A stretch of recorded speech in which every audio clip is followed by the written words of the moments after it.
Hi. At a certain stage of gear acquisition syndrome, when you've had too much, a serious question comes up. No, it's not rehab, but rather, how the heck do you organize everything in a way that makes it enjoyable and immediate to use all or a subset of what you have quickly?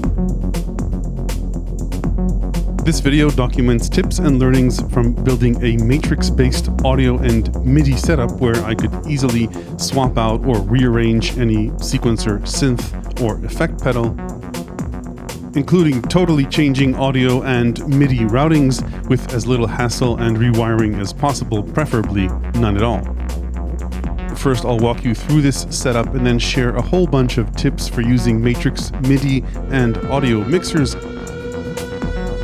tips for using a Patchbay in the context of a flexible setup, wiring and cable management, and thoughts about how to combine a computer with a multi-synth setup.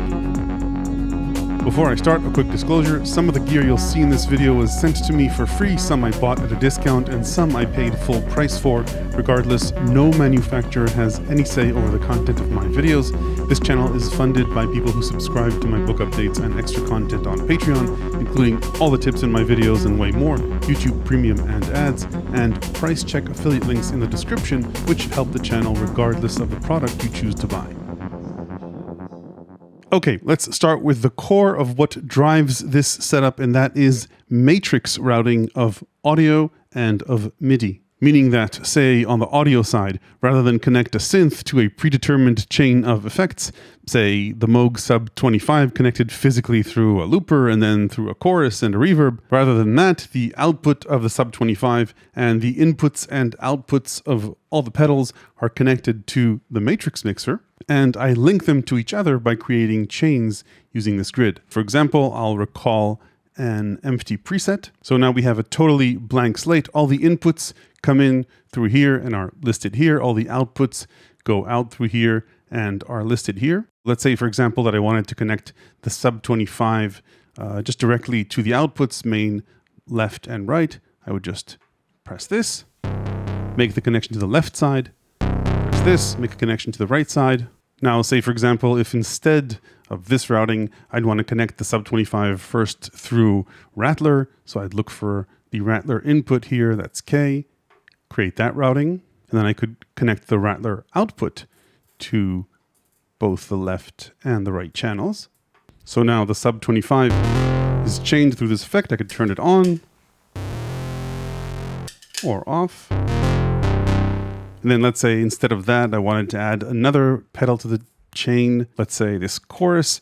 So I'll take the output of Rattle, connect it to output N, which is the chorus.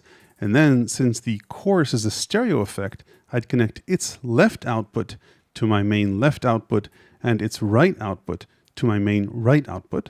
So now we've got pre-chorus with chorus with Rattler through this chain. So that's how matrix routing of audio goes. You sort of go in these circles, an input going to an output, and then another input going to another output, and so on. I could then save this preset in any of the slots on the grid. Let's just put it here. Then go ahead and swap out the different patterns or presets I have stored here. The matrix mixer also lets me create parallel chains. So I could, for example, send the Sub 25 also into ZOIA's input. So now we've got two parallel chains. And I could also merge chains. So I could take ZOIA's output, left and right, and merge that into the main output as well, left and right. By the way, if I start to run out of inputs here, I could always treat a stereo effect as a mono effect and just replicate one of its outputs. So say, take the left output, and we'll just hear both in both ears. So that interesting reverb is from ZOIA. Now you'll notice the chorus is a little bit too loud compared to the reverb. I could do one of two things, either reduce its level here,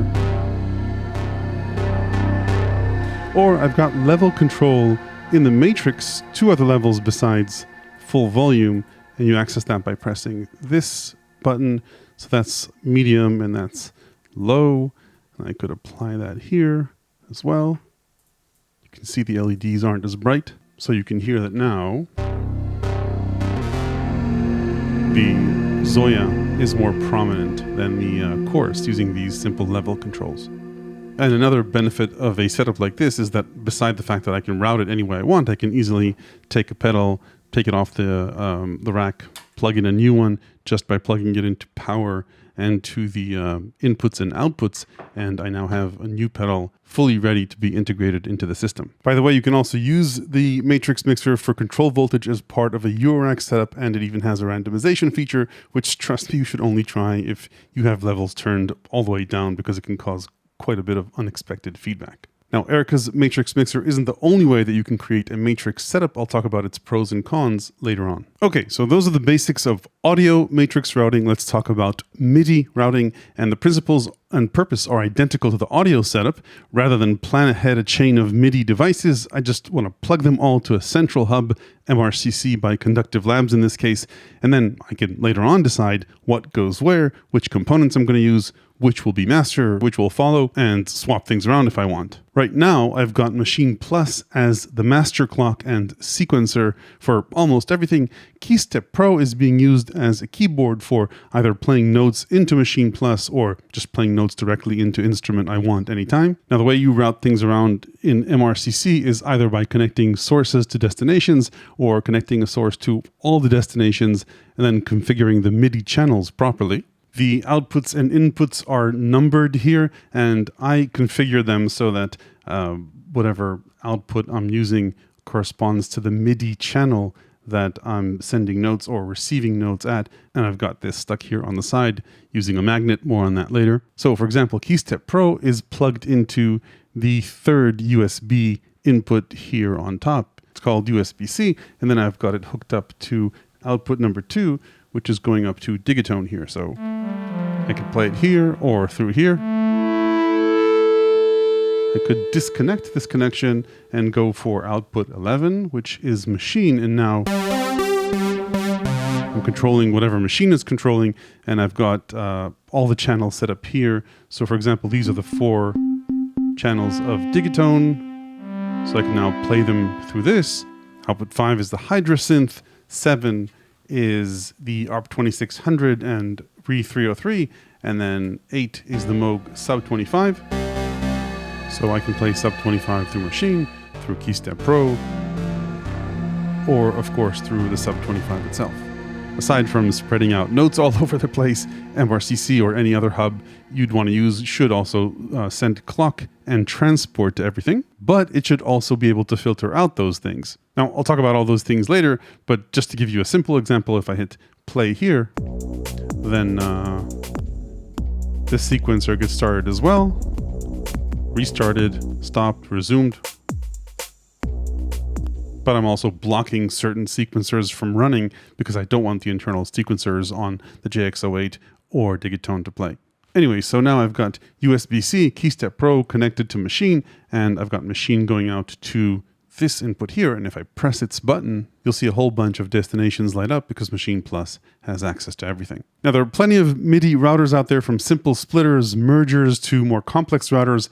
The advantage of MRCC in particular is that aside from having a seemingly excessive number of inputs and outputs, DIN, TRS, USB, it's also completely programmable from the device itself, so you don't need to run a computer cable to it, and it has a display, which means you can easily see which MIDI commands are sent to each port and get a very good bird's eye view of the matrix on the screen, just like the Erica matrix. The matrix here, by the way, is very similar to the Erica matrix, so inputs or stuff going in is on the left, and then destinations point up to the top. You can see Maschine here on input 1 send MIDI to a bunch of places, and if I hit start, you'll see it all light up.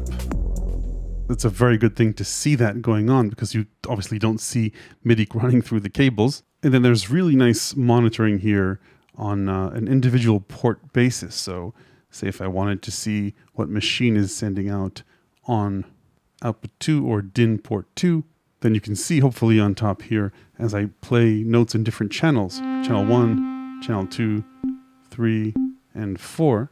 I can see exactly what's going on. There are also a few other options here, which I'll talk a bit about later on. But the main point is this, is that if I go back to the main menu into here is that once you have a matrix, you're really not dependent on one central sequencer. I could always take this out, use Keystep Pro as the main sequencer or Noodler as the main sequencer and put a totally different synth here, or maybe put a workstation across here, and the whole setup would work right away the second I plug that into a USB or MIDI input. So those are the matrix aspects of audio and MIDI. By matrix, I mean one-to-many and many-to-one, either MIDI or audio. An important problem you might face is limits on the number of inputs in your interface and the matrix. In a perfect world, every input and output of every synth and pedal would be connected to a massive matrix, and I could route everything to everything and record everything anytime. Practically speaking, however, we are limited. The Matrix mixer by Synths only has 16 inputs.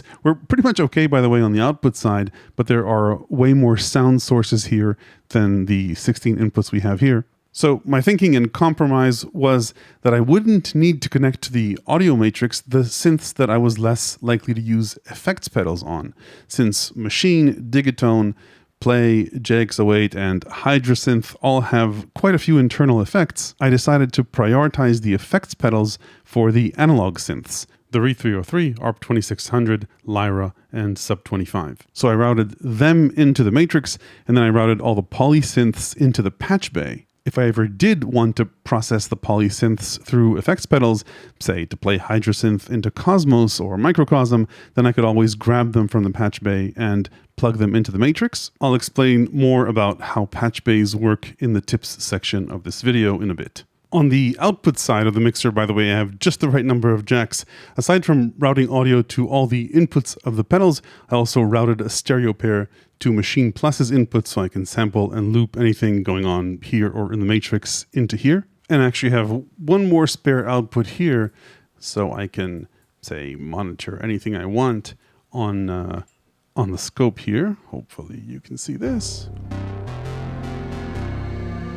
So even though the Matrix mixer has two outputs in the back, you can really use as many outputs as you like out of the matrix and record several chains that are output through here as long as you've got them patched into a recorder or interface. Okay, let's continue moving down the signal chain to the Patchbay and the audio interface. All the outputs from all the synths and the matrix are routed into various inputs on the top row of the Patchbay. Then the bottom 8 outputs are routed by default to the 8 inputs of the AudioFuse 8 Pre. I've got a USB cable you might see dangling over there in case I want to connect the 8 Pre to a computer to multitrack. In this case, I'm just routing the outputs of 8 Pre to Magnetismus using the Patchbay, using this for overall compression and warmth.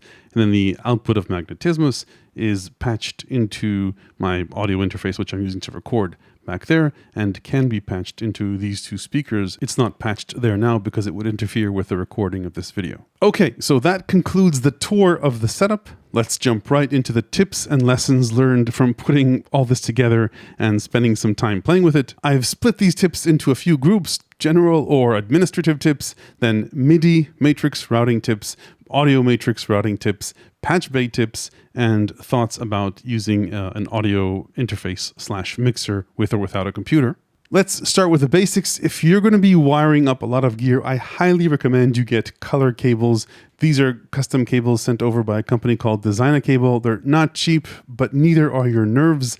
I can't imagine how much longer it would have taken me to rewire this setup, which I did 2 or 3 times, if I didn't have color cables. I split the colors more or less evenly between the inputs and the outputs so that I only had 1 or 2 cables of each color either going in or out. The next tip is when you're getting cables, get a good number of 90-degree cables. They sit nicely flush with surfaces and are essential if you want to fit a lot of pedals close together.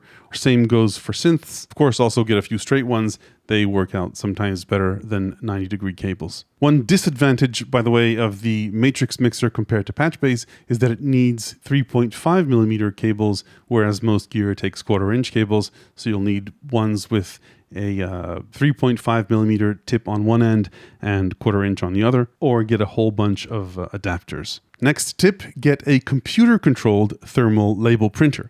Why computer-controlled? Because this way I can keep templates for the various things that I use the label printer for example, MIDI channels or inputs and outputs on the Matrix mixer. And then if I make a change, which I do frequently, I can just print the new one and the labels will always be up to date. I use the Brother QL700, which I've had for ages, but I'm sure any would work. You can also use the printer to create little stickers you can wrap around cables. So if you do have two cables that are the same color, then you can differentiate them on both ends with stickers. I also use these codes for some of the cables, so dot, line, 2 dots, plus, and so forth. And obviously they're marked that way on the other edge of the cable as well. Now, I wouldn't recommend putting these stickers directly on gear, but I bought a bunch of these magnetic strips, writable, that I paste the stickers on, and they stick to most things pretty nicely. Not to the Matrix, by the way, for some reason, even though this seems like metal. So what I did here was stick these using double-sided tape that doesn't seem to leave any residue on the surface here. Next small tip is to consider covers or deck savers for your gear, not just to protect against dust. If you're trying to pry Velcroed pedals off your board, there's a good chance one of them might come flying off, or worse, falling down. Hard plastic covers, typically deck savers, but maybe there are other brands, give really good protection for that. Speaking of multiple tiers, I bought this Jaspers stand from Thomann, and it's awesome. If you do get it, quick tip, you can buy it some extras like these short shelves and these extenders. This is a shelf type extender. This is a VESA mount. You can rotate this up and down. I typically have this much lower. I just left the Matrix viewable so we can shoot it. This stand is super sturdy. My dog ran into it chasing tennis balls quite a few times, and it survived very nicely. Next general or miscellaneous tip is about powering your effects pedals. Don't be cheap like I was initially. I bought one of those daisy chain cables that you connect to a single power supply, and the noise coming out of the pedals was horrendous. I then bought a Strymon ZOIA. You can't see it here because it's under the pedal board. I have no idea if it's the best, but it's tucked away under here, and I haven't had any noise issues since. One thing you should be aware of specifically with ZOIA is that its outputs are only up to 500 milliamps, so if you have a pedal that requires more juice, you'll need a separate power supply for it. So those are a few general tips. Let's take a closer look at routing MIDI and a few tips that are related to that. The first MIDI routing tip is obviously to research the router or splitter you're going to get. There are simple and cheap MIDI splitters that are great for smaller setups. Then there are smarter ones like this one, MIDI Hub from Blocus. This lets you connect 4 inputs to 4 outputs, and you can program various filtering and cool MIDI effects on it. The thing is, for a bigger setup, you really want a router with both MIDI DIN I/O and USB I/O. And I think you really want one with a good display. The only ones I know of are MRCC from Conductive Labs and Sipario X. It's slightly cheaper but has fewer I/O options. The benefit of having USB-A ports is that you can connect devices to the router and sometimes even power them, but at the very least send MIDI back and forth. So for example, the JX08 is not only powered by the MRCC, but sends MIDI back and forth with one cable. Same goes for Noodler. It's powered and sends MIDI back and forth with just one USB cable. So I guess that's another important cable management tip. Use USB whenever you can to cut down on cables in your setup. Another advantage for USB is that you can sometimes have more than one USB port on a single jack, on a single cable. That's useful for, say, if you're using a DAW in a setup like this or sending MPE, it's always good to separate MPE from non-MPE devices. It's also a nice perk if your router supports TRS type A and B. There are increasingly more instruments that use 3.5mm MIDI. Once you've got everything plugged into your MIDI router, it's time to think about your MIDI channel assignment strategy. It's probably the best idea to assign each instrument to a different MIDI channel.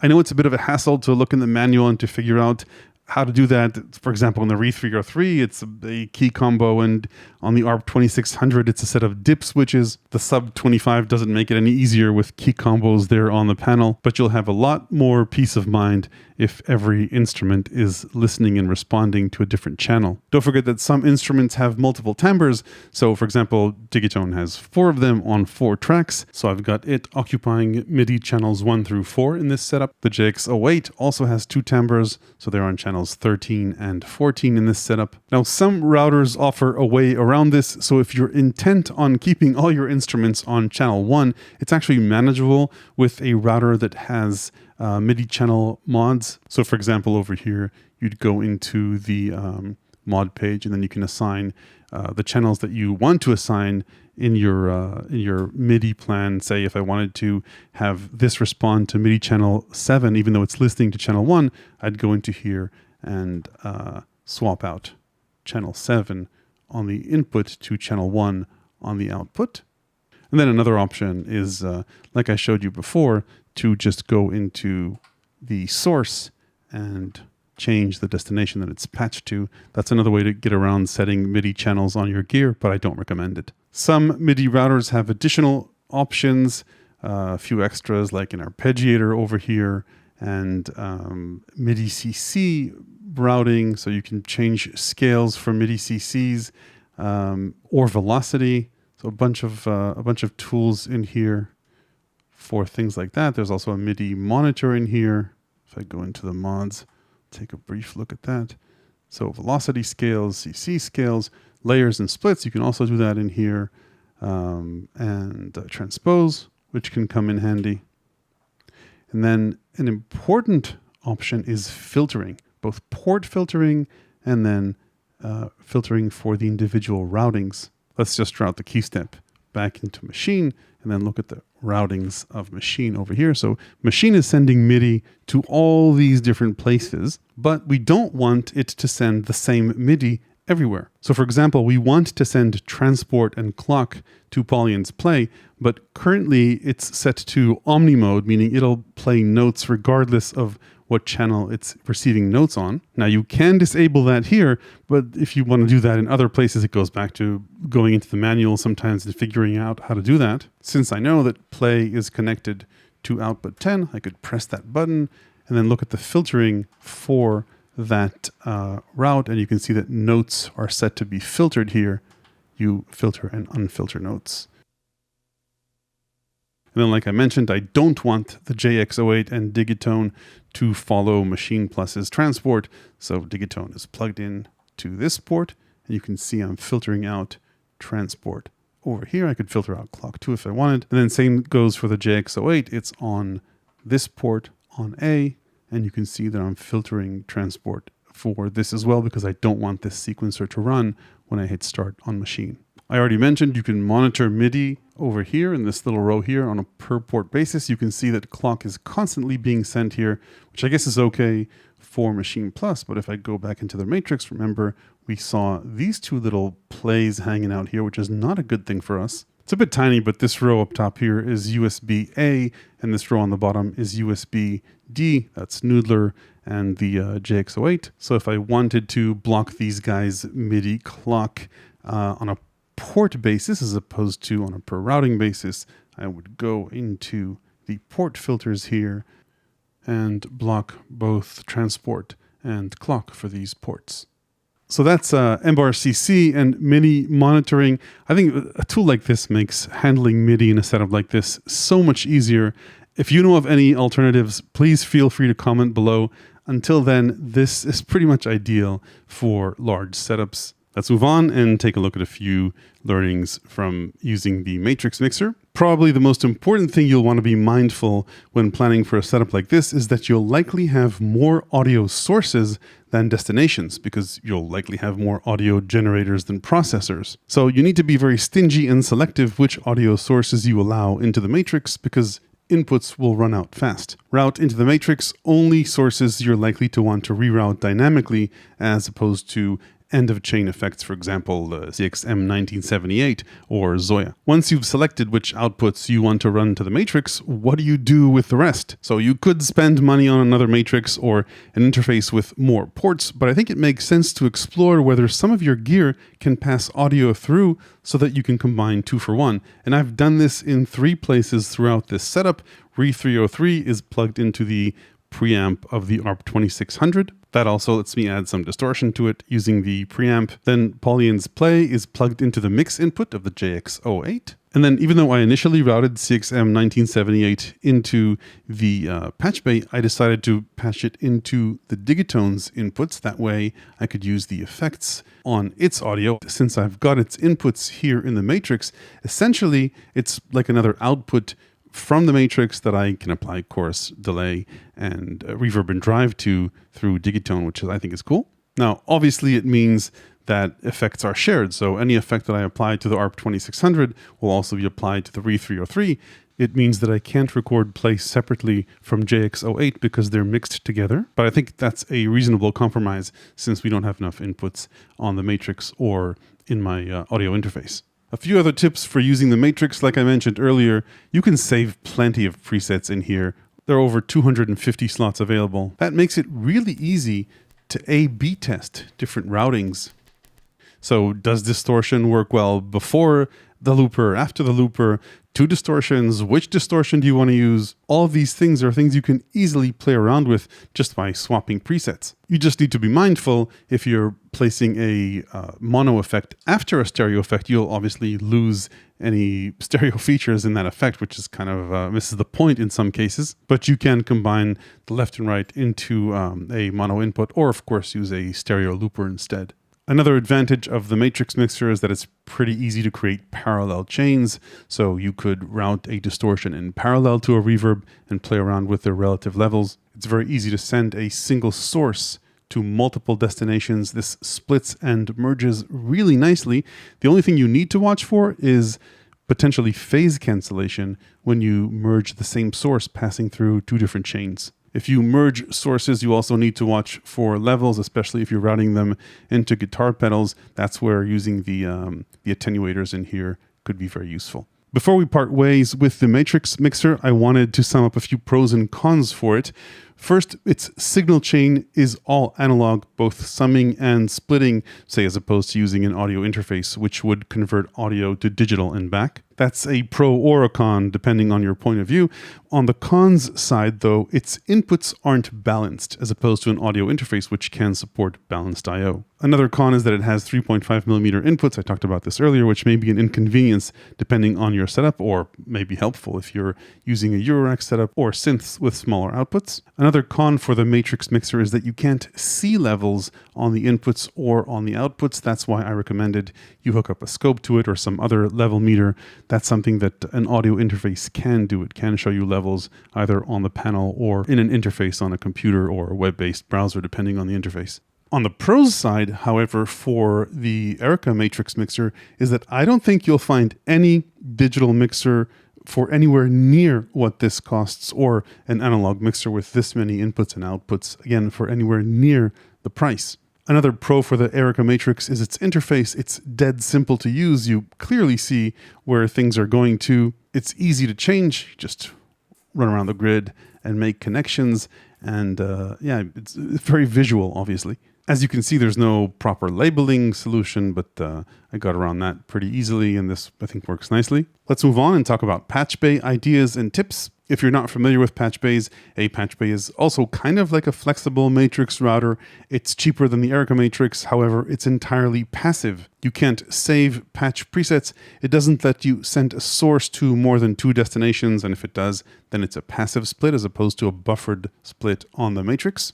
It doesn't let you set levels or attenuate levels of a source as opposed to the two attenuation options here. And it doesn't let you mix two or more sources into a destination. Here, again, you can mix as many sources as you want into a single destination. Back to Patchbays, the idea is pretty simple. Like I mentioned, it's an entirely passive device with inputs and outputs on the back, so these jacks are mirrored on the back panel of the Patchbay. Typically, you'll route all your audio sources from the Matrix or directly from the synths into the back, into the top row, and then run cables from the back, from the bottom row to any where you want to send them to, in this case, mainly the AudioFuse 8 Pre, but also the speakers and Magnetismus. Good Patchbays will typically let you work in one of three modes or routing options: through, normal, and half normal. I bought the Samson Patchbay because it has a switch that lets you select three modes directly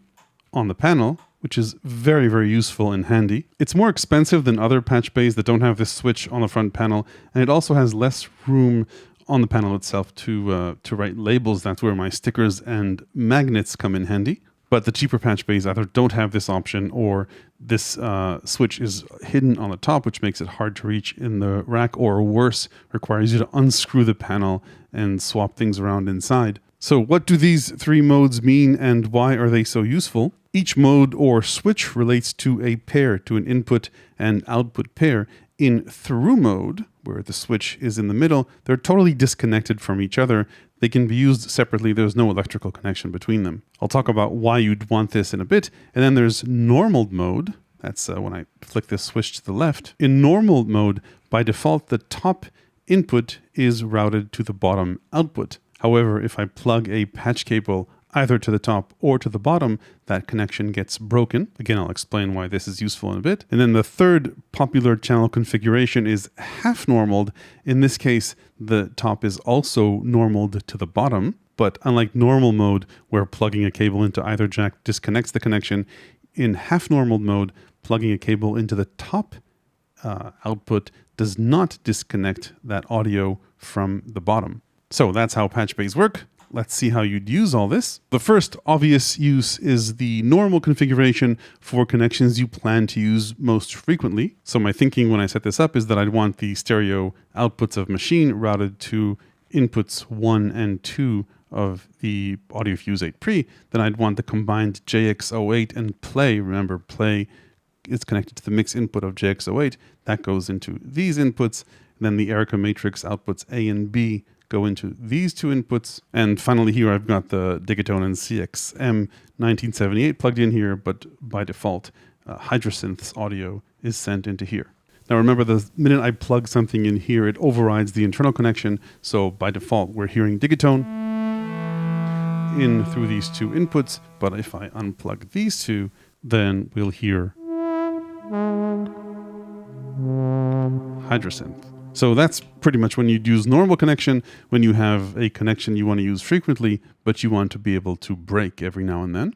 Thru mode has a couple of interesting uses. First, I use it to quickly disable a connection if there's unwanted noise in the system. So for example, and I'll increase levels here, you can hear very quietly the JX08 chorus breathing through these two inputs. If that bothered me, I could find out the source by disconnecting it and connecting it back to the feed. And then another interesting use for thru mode is if you want to break the rule where the top row is always outputs from gear and the bottom row is always audio sent to gear. Like I mentioned earlier, we've got way more audio sources here than processors. I think I have about 32 audio sources here, and there are only 24 inputs in the top row of the Patchbay, so I could always use some of the empty slots on the bottom as inputs, meaning connect audio sources to them. Now, if you do that, then the normal connection doesn't make sense anymore, but you could theoretically build a mini matrix here. Again, you couldn't split audio to more than two destinations, and you couldn't merge signals, but you could use a Patchbay as a basic matrix style router for an entire setup. So those are the two uses that I found for thru mode. And then half normal mode is useful, like I mentioned, when you want to make a passive split. So you could do that, say, to bring in a send effect and send audio to that, to bring in a recorder and record audio from anywhere you want while still routing it through the Patchbay. Or like I'm doing here, I've got the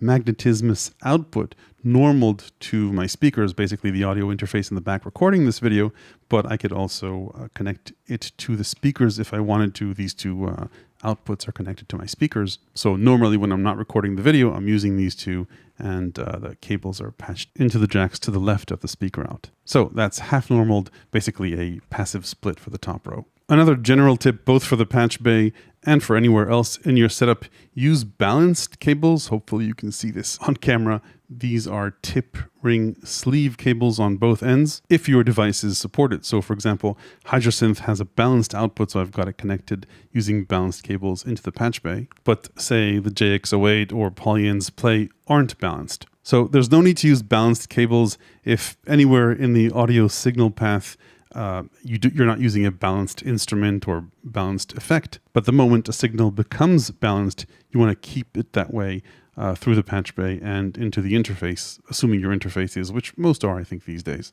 You also want to make sure you're using balanced patch cables, otherwise you'd break the balanced connection going through the Patchbay. And when you buy balanced patch cables, make sure you don't make the mistake that I did, which is buying TT balanced cables, which are slightly smaller than what fits into 1/4-inch jacks.